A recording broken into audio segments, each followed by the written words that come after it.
সঙ্গীত জগতে ইন্দ্রপতন, প্রয়াত কিংবদন্তি সঙ্গীত শিল্পী আশা ভোঁসলে মুম্বাইয়ের ব্রিজ ক্যান্ডি হাসপাতালে জীবনাবসান। বয়স হয়েছিল 92। কাল শিবাজি পার্কে শেষকৃত্য।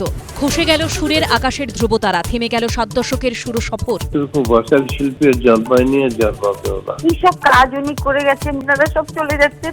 देश में एक टुकड़े टुकड़े गैंग है, सिलीगुड़ी कॉरिडोर को काटने की धमकी दी, टीएमसी समर्थन देती है।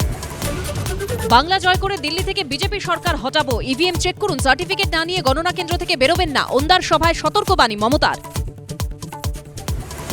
অনুপ্রবেশ থেকে দুর্নীতি, শিলিগুড়ির সভা থেকে তৃণমূলকে নিশানা প্রধানমন্ত্রীর।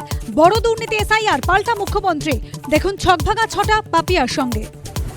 নিভল আশার আলো, সঙ্গীত জগতে শোকের অন্ধকার। প্রয়াত কিংবদন্তিকে এবিপি আনন্দের শ্রদ্ধা। ফিরে দেখা একান্ত সাক্ষাৎকার। ঘণ্টাখানেক সঙ্গে সমান রাত 8টা। শিলিগুড়িতে মোদির মুখে টুকরে টুকরে গ্যাং, তৃণমূলে গুন্ডারাজ, শেষ করতে হবে দাঙ্গাকারীদের, হুঙ্কার প্রধানমন্ত্রীর। ফের ইভিএম নিয়ে সাবধানবাণী মুখ্যমন্ত্রী। রাত 9টায় দেখুন বাংলার বিধান।